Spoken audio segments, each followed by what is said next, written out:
Good morning, good evening.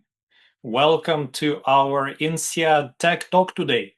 My name is Andrew Shipilov. I'm a professor of strategy at INSEAD, and I will be hosting the session. I do research on how alliances and ecosystems drive innovation.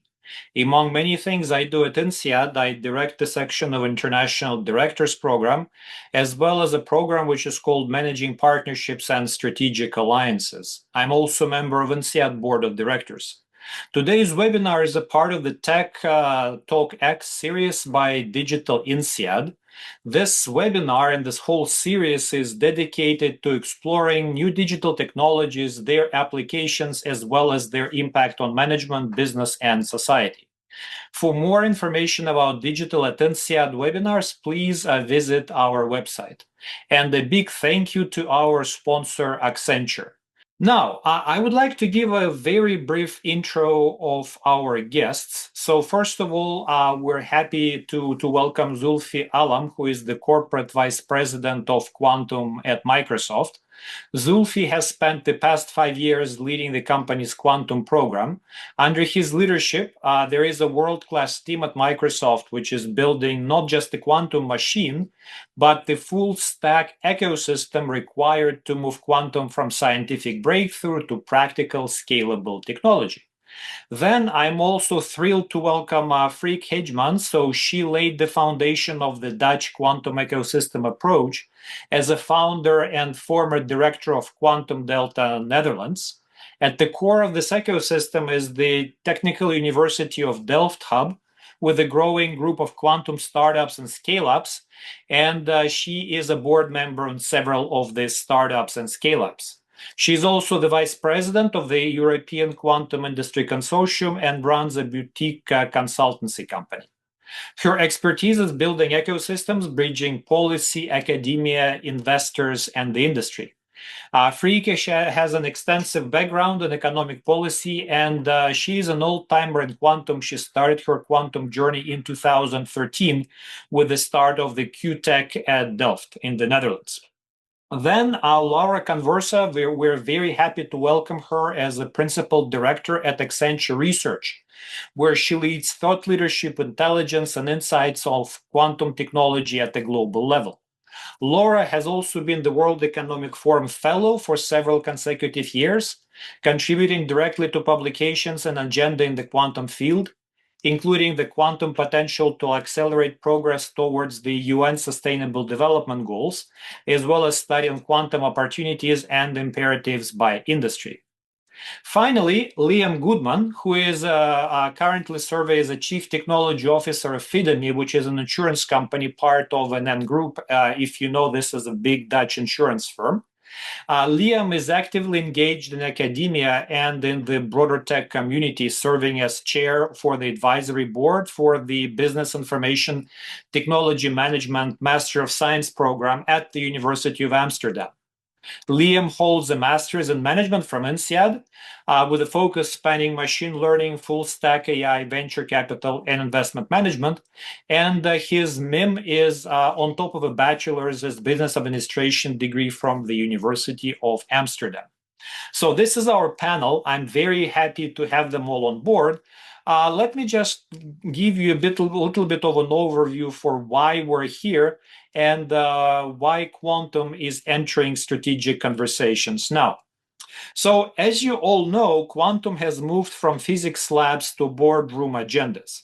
Globally, the investment in quantum increased 50% year after year, growing from about 1.3 billion in 2023 to 2 billion in 2024. Quantum startup creation, predominantly in the EU and Asia, increased 42% in the same period, reflecting the constant proliferation of novel ideas and renowned companies. This information comes from McKinsey report. The European Centre for International Political Economy reminds us that announced public investments in quantum technology from over 30 countries worldwide have already surpassed $40 billion and are projected to increase further over the next decade. Now, of course, this is small change compared to what OpenAI or Anthropic are burning to train their models, but still, this number is nonetheless impressive. And what's important, of course, is the trend. Now, governments are also treating quantum as a strategic asset. The US, EU, China, India all have national quantum programs, and this is not just about R&D spending, it's about geopolitical positioning. And of course, major corporates, IBM, Google, Amazon, our friends at Microsoft, are not just funding research, they're shipping products and already signing some enterprise deals. And some boards I know are already asking questions. So, what is quantum? What's our exposure? What's the timeline? Are our competitors ahead of us?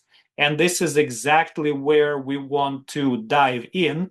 We want to understand both what quantum is from a generalist perspective and also what does quantum mean for business going forward. So why don't we start by setting the stage? And Liam has prepared a very short presentation where he would help us understand where quantum stands today. And then once this presentation is over, I would welcome our panelists for a short Q&A, for short meaning 30-minute session of questions from me. Anyway, Liam, the floor is yours. Thank you for the introduction, Andrew. So, quick primer on quantum computing. I'll start the presentation on the next slide with a bold statement, and that is that last year quantum had its transistor moment. Big statement. Was there one big breakthrough? Not really, but there's in the last couple of years many small breakthroughs. And in the next slide, yeah, thank you. There's two really nice pieces that are a real capstone on this. On the one hand, you have the UN declaring 2025 the year of quantum.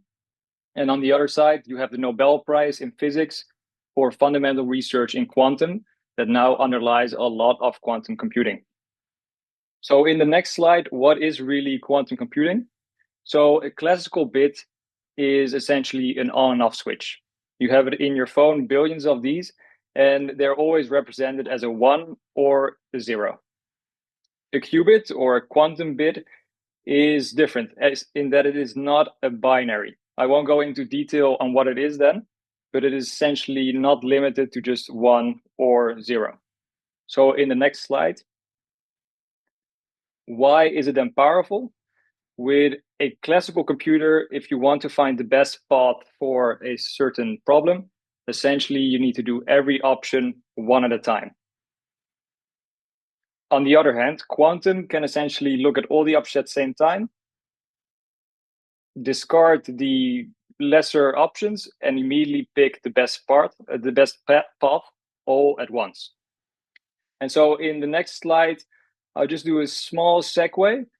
And oftentimes it's asked, is quantum then going to replace classical computing? And the short answer is no.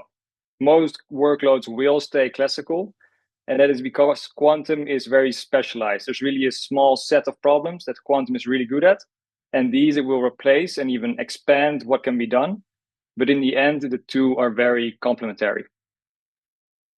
So in the next slide, just going back to quantum then, what are some of these use cases where we can use quantum? The top three that come to mind really are hard simulation, like modeling systems that are too complex for classical computers. The second one is complex optimization, finding the best solution in a real big set of different possibilities. And lastly, it is high dimensional search, searching huge spaces for one answer. And to make this again a bit more specific, in the next slide, we can tie it to an industry. For example, hard simulation might be material sciences, where you want to develop a new material or a new medicine. Complex optimization, a logical thing that comes to mind is logistics. And high dimensional search, you can think of finance. For example, you want to find a anti-money laundering case where in millions of transactions, you need to find one fraudulent transaction. Or you have a portfolio and you have many different instruments that you can put in the portfolio to find what is really the optimal instrument for your portfolio. So in the next slide, we then see what are the main limitations today. There's really four big issues or four big challenges in quantum. One is decoherence, that the quantum state of the computer collapses before the computation completes. The second is error correction. All these quantum qubits, they have an error that needs to be corrected, and it takes many qubits to do this. Third is scale, growing the quantum computers to have enough qubits to really do useful stuff with it. And lastly, it's talent, finding the people to actually build the quantum companies and really do the research. So that's what's hard. And then in general, to close it out in the next slide, what are the key takeaways? Quantum is not going to replace classical. They'll actually be complementary. Secondly, quantum will expand the frontier of what is solvable. And third, capability is already rapidly building across the quantum ecosystem. So this is the core foundation. And with that, Andrew, back to you. Wonderful. Thank you, Liam, for the summary. And obviously, we haven't done any justice in a 5-minute overview of this really exciting field, but hopefully this does give the audience a little bit of a baseline on which we will be discussing. Now, if I could please ask Freeke, Zulfi, Laura, could you please turn your cameras on so I could actually ask you some questions? And all right, everybody is here. Very good. So, Zulfi, my first question to you would be what recent developments from the Microsoft standpoint matter the most from the business strategy perspective? Thank you for the question. So the way we at Microsoft are looking at this space is interesting. What we are seeing is there's a dramatic improvement in the algorithms. So what used to be assumed, for example, one of the signature applications for quantum is Shores. It used to be said 3 or 4 years ago that it'll take about 10 million physical qubits to make progress in that space. And now there's new research that says it's about 600,000 qubits are required. Similarly, the hardware has changed dramatically. What used to be assumed that it'll take us up till 2033 to get to somewhere in the order of utility scale for a quantum machine. What we're seeing now is quantum machines. We are launching one ourselves in about 6 months or so. Thousands of qubits are relatively easy and straightforward to get to. So things are changing both on the hardware side as well as in the algorithm side. So it is kind of like an inflection point. So I love the way your previous panelists sort of position is saying, hey, we have had our transistor moment last year. I think that's a fantastically true statement. We have had that moment last year. What we are moving forward now is trying to figure out how to get applications on these machines and to make those applications have commercial impact. So it'll be a tremendous journey in the next few years, and we need to start the journey now. To give you context on why we are so excited about this, for a relatively straightforward thing like gaming, it takes about 3 years to produce a AAA title. So now looking at quantum, where everything is changing, we need to start now in terms of making sure that we can get to applications in the next few years that really are meaningful for the ecosystem. I hope that answers the question. No, it certainly does. So hardware is getting ready, software is getting ready, and I guess the question I would ask to you, Freeke, is what are the real technological bottlenecks in quantum today? So what has not been resolved yet?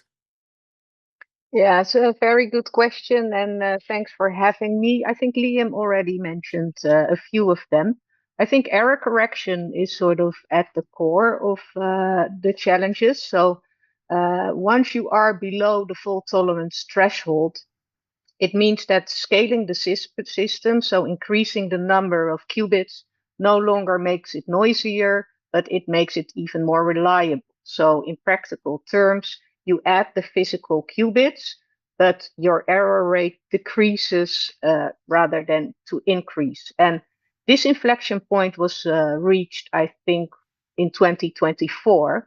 But this is only the beginning, because still to run a fault tolerant algorithm today, it requires roughly 1,000 physical qubits per logical qubits. And for the hardest problems like RSA decryption, that's what Zulfi mentioned, it's the Shor's algorithm. it still needs hundreds of thousands of physical qubits in total, and that still is a big engineering challenge. And that's why in Europe we are doing this fault-tolerant quantum computing challenge. But this is one part of it. I think also interoperability across the stack is the second engineering challenge, or a big challenge, because you don't only need the quantum processor, you also need to connect it to the cryogenics, the control electronics, also to connect it to the classical system, because what Liam was saying, you also need the hybrid workflows with HPC and AI also. So I think all these interconnects are really also a big engineering challenge where standardization is an important topic.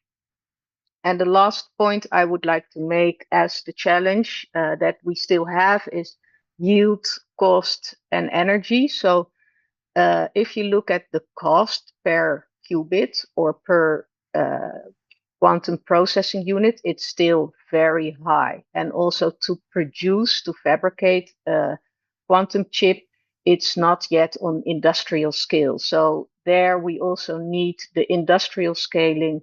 For instance, what you see more and more is chiplets and quantum foundries also evolving. And of course the energy issue. Although I would say that quantum has a contribution there, because of course when you see the AI energy consumption, there's also a challenge there. And what you can expect is that quantum can play a role to sort of offload part of that massive energy consumption.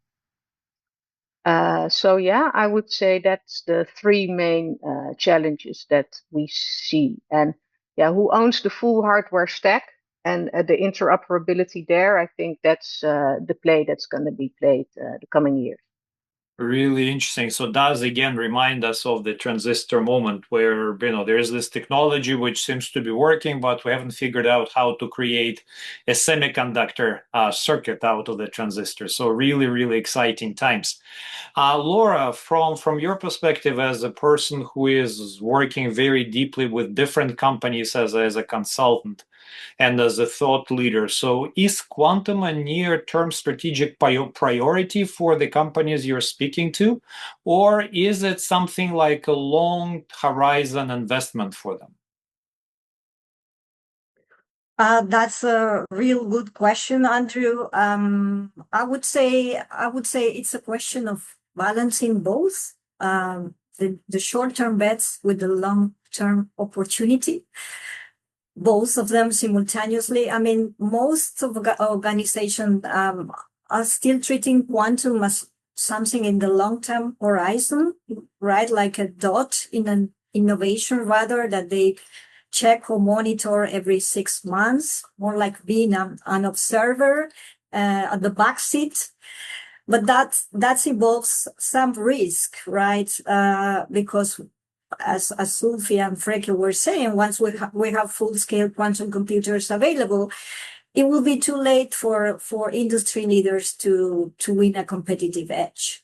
So what we're seeing in the market is that front runners in every industry, let's call each of them financial services, health, life sciences, automotive, telecom, logistics, all of them, they are treating the technology, as I said, as both a current and a future opportunity.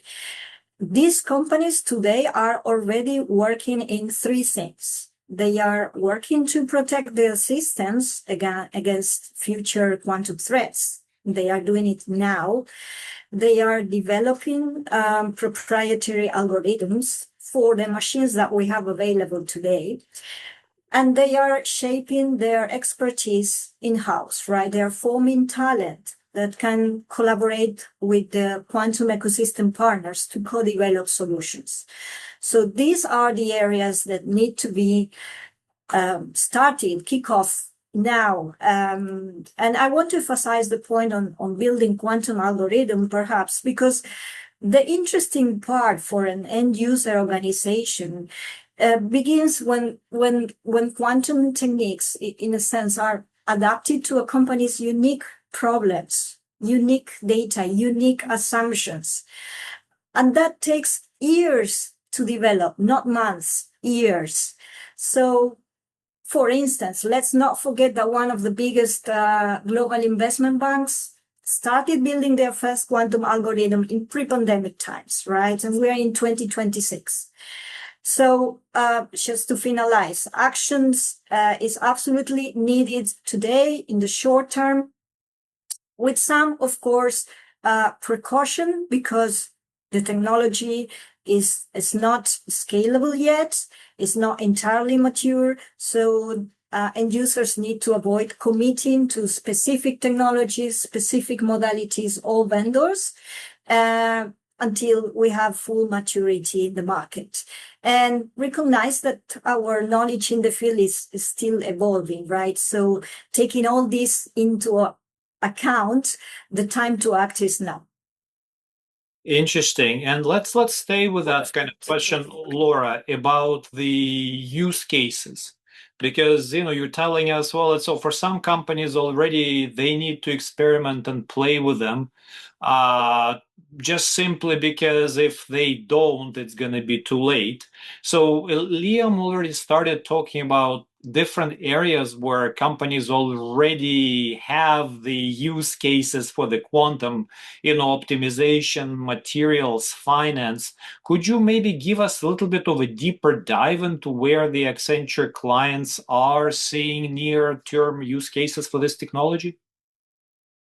Of course, Andrew. I mean, the first thing for companies to do today is to identify use cases where experimentation makes sense and it's justified today, right? With the quantum machines that we have available today, versus perhaps use cases that require fault-tolerant quantum machines. Everyone in this call can check near-term use cases in the Quantum Applications Hub, which is a platform developed by the World Economic Forum with the help of Accenture, exactly to connect business leaders with practical quantum applications, which are in the form of real demos, really, instead of narratives or case studies. It's a real immersive experience. I will share the link with the audience in a few minutes. But to your question, if I had to classify who is getting ready on a spectrum, I would say on one side of the spectrum are probably today finance use cases, which are advancing very fast. And on the other side of the spectrum probably are material science use cases that will require probably fault-tolerant machines to identify complex things like new polymers or catalysts or materials for chemical production. And simply because simulating how atoms interact under pressure requires massive computing power, right? So these use cases are still on the other side of the spectrum. Everything else is exactly in the middle. It depends on the industry. It depends on the use case. Let me give you a few examples. Drug discovery as a use case, it was considered until very recently like a long-term exploration, right? Requiring massive computing power because quantum computers to model protein folding or molecular docking, it's something very complex. And this is required to speed up the identification of drug candidates, right? But the timelines are shrinking, as my colleagues mentioned previously. And just a week ago, for instance, the winner of the Wellcome Leap Quantum for Bio Challenge was announced. And this is an example of drug discovery happening today. So Cleveland Clinic, Algorithmic, and their partners won this challenge for demonstrating a framework that simulates complex light-activated cancer drugs. And the interesting thing is that, again, this didn't happen from one day to the other. They spent 5 years building this framework and solution and gathering the talent to build this solution. So it really takes a long time until algorithms are ready for the problem that you have at hand. And then on finance or investment banks, I mean, they are really ahead of the curve, basically because they've been solving complex problem using quantitative finance forever, right? Applying math models and Monte Carlo simulations forever. So also, I mean, because we need to say that they started very early their journey, right? We need to think that the first major research paper on quantum algorithms for financial applications was published in 2019. That's a long time ago. And that was a case on portfolio optimization. The latest news is on HSBC. Probably everyone's seen the press release on the market by the end of 2025. HSBC trials on bond trading prediction, which got really good results. And this is an amazing example for several reasons. First, because they started the program very early. They started quantum in 2021. So again, it took them some years to develop their solution. Second, this is not a toy model, something that appears on an academic paper. This is a real solution with real European corporate bond market data. So very much a real framework. And then they claim an achievement, right, in terms of advantage. They claim a 34% improvement in bond trading prediction using that hybrid framework. So a lot is happening today. Times are shrinking, and we need to keep our eyes very much open. It's not a question of looking at a dot in a innovation, rather, in a sense. Wow, this is really interesting. So if I were in finance, healthcare, new materials, I would be paying a lot of attention. Thank you, Laura. Zulfi, from your perspective, and I mean, the version of this question has been asked for the past few months about generative AI. What industries are likely to see the most first economic impact of generative AI? But I'm going to ask you about quantum. So what industries do you think will have the most economic impact from quantum? Hopefully, you could answer that question. Thank you for the question.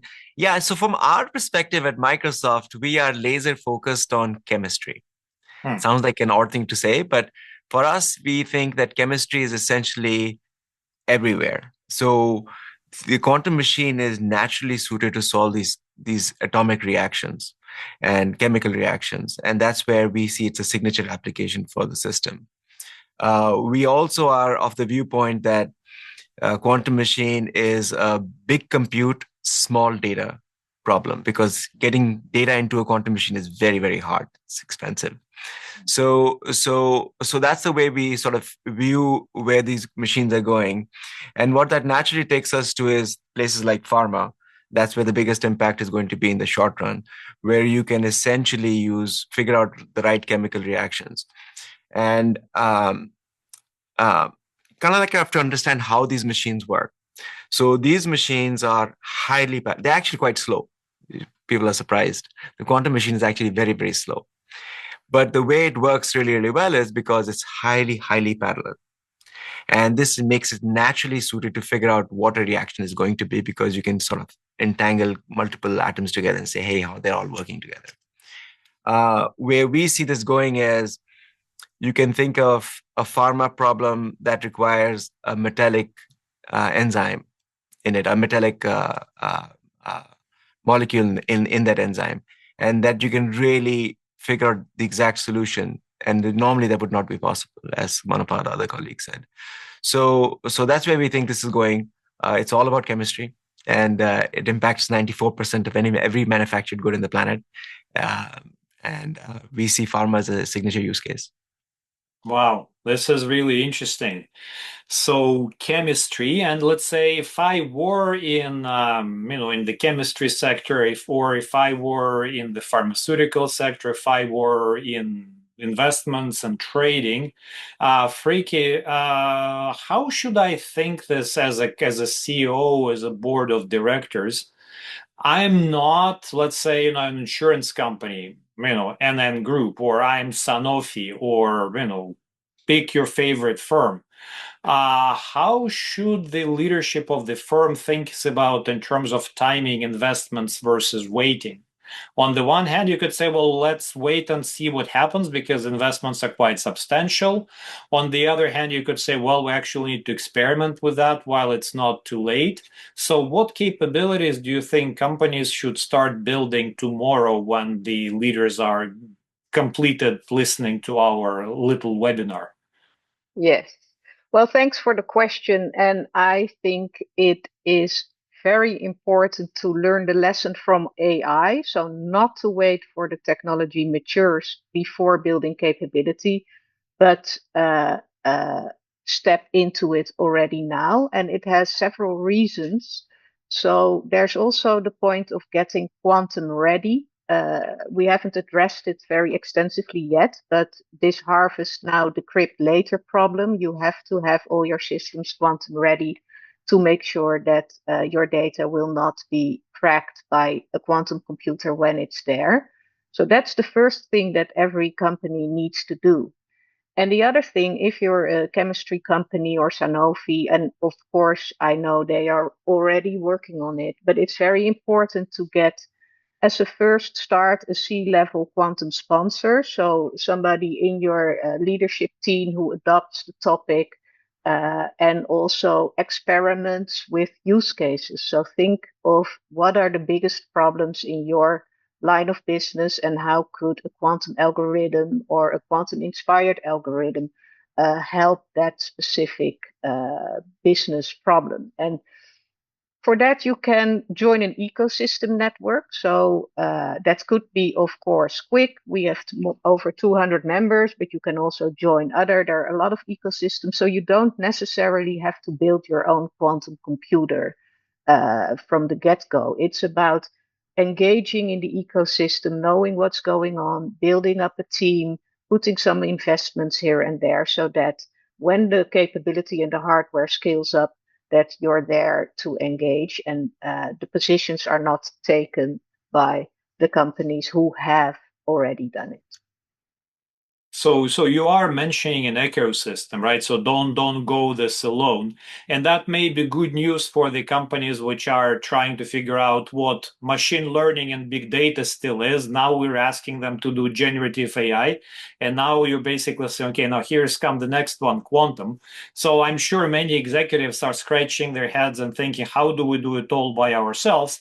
So Zulfi, from Microsoft's standpoint, so why do you think that quantum fundamentally is an ecosystem game? No, thank you for the question. Yeah, we at Microsoft are a platform company, so we has a fundamental view that it's not about super vertical integration. And then I think it's painfully obvious, at least to us, that there's no one company or one entity that can solve the whole problem. Right now, looking at just the hardware, there are multiple modalities that are available, and it's not clear to us that one will win. It's going to be multiple modalities, and all will have a ecosystem play. Similarly, on the software side, you have multiple different areas that you have to innovate on, be it error correction or be it writing the actual OS and how it interfaces with the hybrid tool. And then finally, in the algorithm space or the application space, they are different areas of expertise. By way of example, we at Microsoft are focused on chemistry and the problem of trying to get our system working with the pharma and chemical companies. There are others that are more interested in the optimization sector or the finance sector, and that's not an area that we are laser focused on. So it's like all these different areas have to mature kind of at the same time. And therein lies the challenge. It has to be an ecosystem play. It cannot be that one entity is taking care of the entire stack end to end. So we are excited to partner with it. It's part of the Microsoft's DNA is to work with partners, and this works very well for us. Wonderful. And this is really partnerships and ecosystems are important, thinking about how companies work with one another to achieve win-win scenarios. And this is what I teach at INSEAD in Managing Partnerships and Alliances program. But then we're faced with harsh reality that there's also geopolitical competition between countries and regions. So, Freek, from where you sit, so what's the impact of the current developments on the geopolitics in defense and security on the ability of companies to build these quantum ecosystems? Yes, I think this impact is huge. So, to start, it's positive that there's a lot of public investment going into the space. So, it over 55 billion across 30 countries is invested via public government. So, there's also a lot of opportunity procurement. So, military services are procuring quantum computers. So that's in a way an opportunity and positive, but at the same time, of course, we are also faced with harsh regulations like investment screening, export controls, and that is, of course, for a young and evolving ecosystems with startups and scale-ups that like capital to flow freely around the globe. It's sort of a new play. And there's also the supply chain issues. So if you look at the quantum supply chain, it has a lot of similarities with the semiconductor supply chain. So reliability on certain materials and components that are not sourced within Europe or North America. So there are sensitivities and vulnerabilities there. So it has a huge impact, and I think this impact will, increase over time. And we just need to find the balance in grasping the opportunity that this security and military procurement and interest gives us, and at the same time making sure we are not getting into a reality where things get really decoupled because the supply chain is global in a way. So we need each other anyway. So it's something that's taken a lot of our attention and time, and I think it will even become more, prominent in the coming year. So it's really geopolitical fragmentation is clearly a headwind because you can see that in the energy markets, you can see that in the semiconductors, generative AI market. This kind of decoupling, what is now called deglobalization, is really something which slows things down. And we all would hope that that were not the case, but unfortunately, that's the reality. And you mentioned, Freeke, the public-private partnerships and the public sector. I want to ask Laura to maybe reflect a little bit from your experience on what role do kind of private public partnerships or consortia play in pushing the quantum agenda forward? Absolutely. Absolutely. I mean, consortia and PPPs are crucial.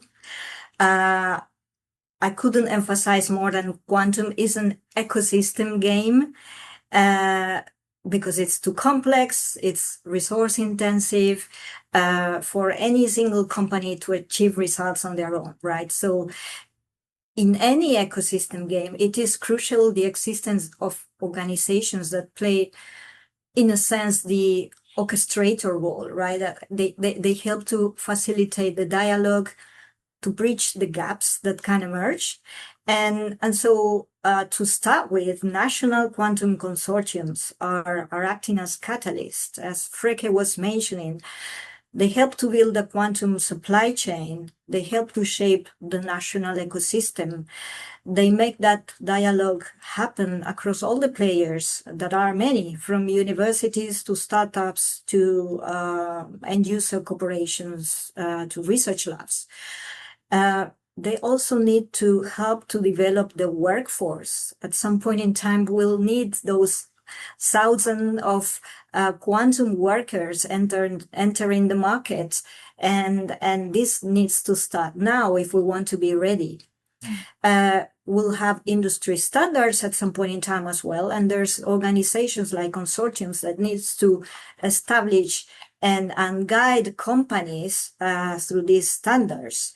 So there's so many roles that consortiums will play, especially the ones that are national or regional in purpose.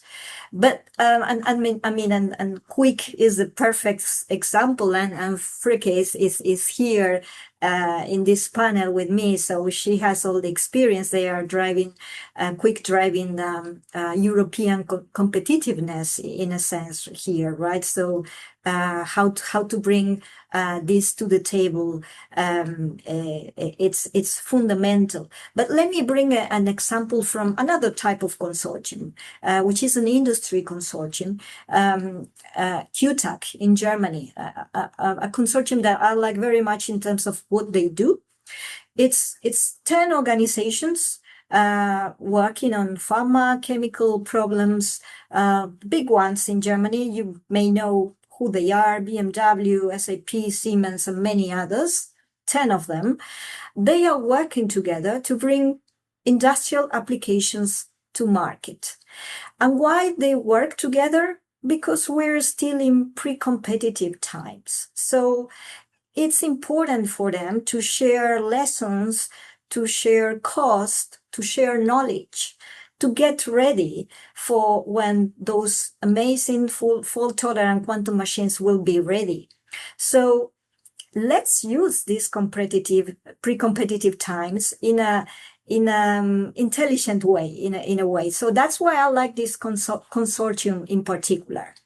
Then you mentioned PPPs. PPPs, public-private partnerships, are absolutely important, as well as government grants. Again, Freeke is an example. She's part of Quantum Delta, actually a founder of Quantum Delta, an amazing example of how the Dutch government is operating in their market, collaborating with all the players in the market to get the national quantum strategy move forward across 5 interconnected innovation hubs, depending on their special expertise, right? Because that's what you need to plug together. And then let's not forget grants. There's governments like Canada and Australia that offer grants to innovators to address specific national challenges. These are countries probably that are very much interested in solving mining exploration problems or resources problems, right? Because this is part of their national priority. And so they're connecting the dots, right? Where should the grants be directed to? What kind of innovators we're looking for? So these are the kinds of things that needs to be thought today, in a sense. And finally, we cannot left outside quantum challenges and national quantum challenges. These are also another way to bring innovators into the table and see how we can solve the most important industry challenges. Recently, we ran a challenge with the World Economic Forum and the Kingdom of Saudi Arabia about some societal challenges that they have and they will have for the next 20 years. One of them is water, for instance. Water in Saudi Arabia is and will continue to be a problem. How can quantum help? Quantum technologies help? So it's that, for me, the sense of connecting what are the national priorities with your national problems with where the money is directed to, right? Where the funding is directed to. So there's a lot going on. That's why hopefully the ecosystems will mature with time, every quantum ecosystem, and we'll have very strong ones that, like Quick, with Freeke can talk more about across every single country and region. All right, really, really fascinating. Thank you. So I think we're getting to the point where I would ask Liam to come in and tell us which specific questions did he find the most interesting, the most upvoted, and ask them to the panel. Yeah, great. So I see a lot of questions from, especially from Julie, Gabriel, Ginger, Sanjay, and Marco, and they're essentially all on the security aspect that you touched upon, Freeke. on harvest now, decrypt later, and the general implications on security. I'm just wondering if you can add a bit more body perhaps to that topic, because there's really a lot of interest in what are the implications in general, and also for ourselves as business owners on this topic. Yeah, so maybe a bit more explanation on what it is. So currently all our data is encrypted via encryption codes like RSA. But that is based on the prime factoring. So large numbers, and you cannot factor them in their two primes. But when you have a quantum computer that is of a certain scale, and it depends on the calculation and algorithm and quantum error correction, how many qubits you will need. But it is expected that within the next years, I won't put a number on it, that there will be a quantum computer that will be able to decrypt all these data, which is a massive security issue, because all of secret, state secret health information, personal information that is encrypted in this old RSA methods can be decrypted. So that is why NIST, that's the National Institute of Standards and Technology in the US, they have already put forward some standards for post-quantum cryptography. So new algorithms or encryption that you can use, but you have to migrate to these post-quantum cryptography standards. So that is something everybody needs to be doing now, but not everyone is doing. So there's a big sense of urgency for that. So once the company executives get over the mythos problem of hacking the code, they would have to be figuring out how to deal with quantum ready encryption. Really, really interesting. Liam, other questions? Yeah, great. So I think there's another one from Julia on, can you provide any practical examples of what it means for small and medium businesses that are just embracing AI and they don't know what the benefits of quantum or they don't even know that quantum exists? I'm not sure, Zulfi, if you maybe can elaborate more, maybe even more in the chemistry section, because that's where you're focusing on, but what can medium and small companies kind of expect? Yeah, no, I think the way to think about this space is essentially, if you look through the value chain, fabricating something and experimentally determining an answer is very expensive. So many of these small and mid-sized companies do exactly that. And what quantum has the ability to do is to provide an answer, a recipe for a problem that makes it first time right. That's a huge cost savings. So while these machines don't exist as of today, but the expectation is that by the end of the decade, so in about 4 years or so, there will be quantum machines on hyperscalers that will be able to do exactly that. So it is in the interest of many of these large to mid-sized corporations to start moving towards figuring out the right algorithms for the spaces that they are working on to get these savings locked and loaded sooner than later. Because once you have the algorithm, then running it on a machine is relatively a straightforward exercise, but developing the algorithm upfront is the hard part. So that would be my recommendation to these mid-sized companies. For super small ones, they can probably wait a little bit, but for the mid-sized companies, I would recommend starting sooner than later. Yeah, great. And do I understand then correctly that you're basically saying small, medium companies will likely use quantum as a SaaS or a IaaS proposition, like with a hyperscaler like Azure? That is correct. I think our view is that as we move forward, for every company to have a quantum machine in their server rack downstairs is probably not practical, but there will be services that are provided by pretty much every hyperscaler that's available. So it's not just for a plug for Azure, which obviously we would be delighted if people come to us, but essentially all the hyperscalers will have access to quantum machines that are capable by the end of the decade. Yeah, great. All right. Maybe circling back to you, Freeke, just on the European position. Julie had another message on what is Europe's position in the nascent quantum industry. Yeah, well, that's a good question. So when you look at young startups, so new companies and new technologies being developed, Europe is doing quite well. So, but when it gets to scaling these companies, it's an issue you see broader in the deep tech ecosystem. In Europe, we have a problem with getting growth capital and the valuation of the companies. So that's sort of what we try to avoid with quantum, so that these smaller companies that we have now also have the opportunity to scale within Europe.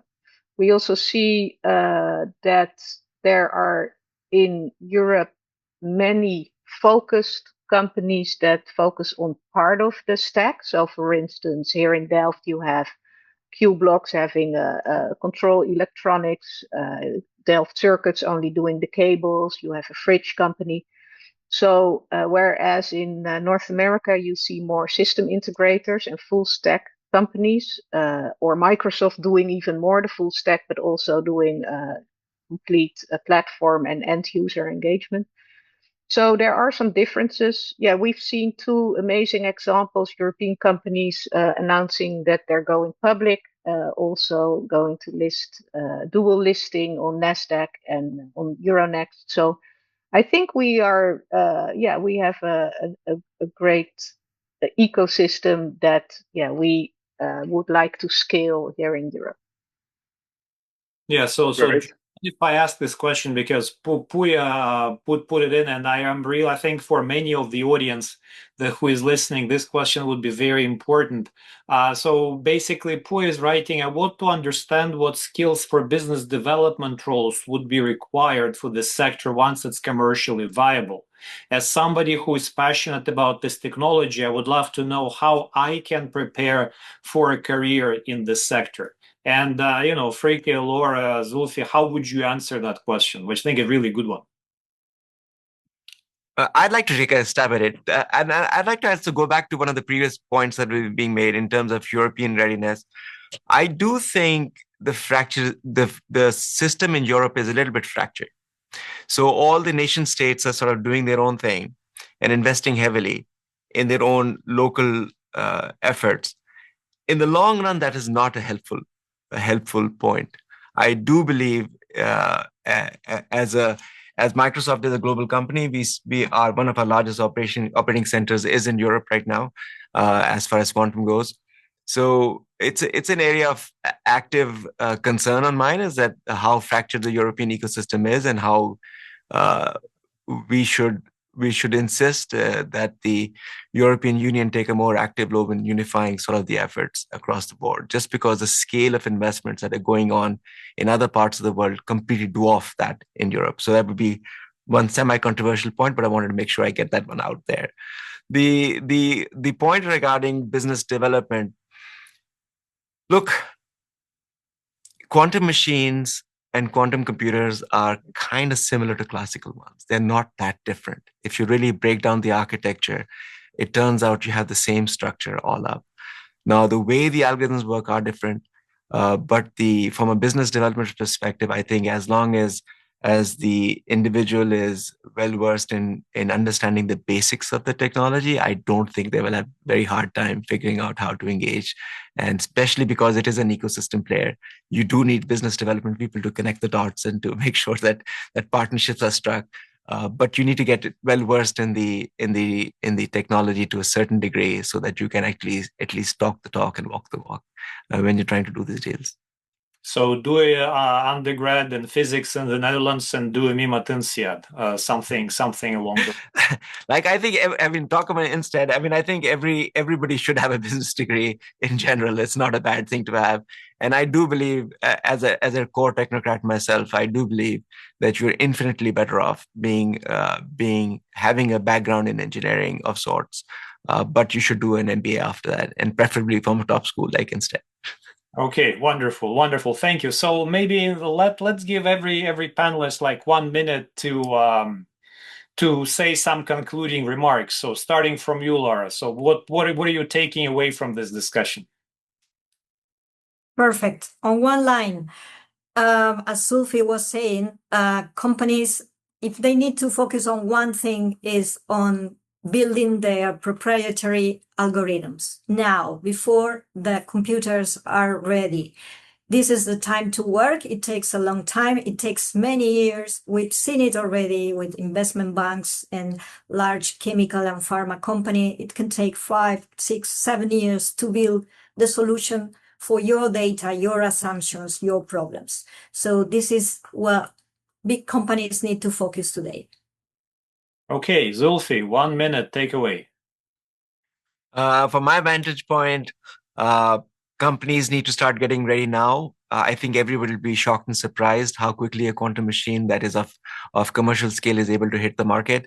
Our best guess is that by the end of this decade, these machines will be real. So if you don't get started now, you're going to be left way behind. So please do. Okay, wonderful. Freeke? Yes, I would say look at where AI was 10 years ago. Then we also had only a few LLMs being tested in labs, and look where we are now. And that is what quantum is today. And on top of that, I would say it's not a technology you adopt, it's an ecosystem that you join. So I would encourage all of the people in this seminar to get active and join an ecosystem, preferably international. Thank you. Liam, your takeaways.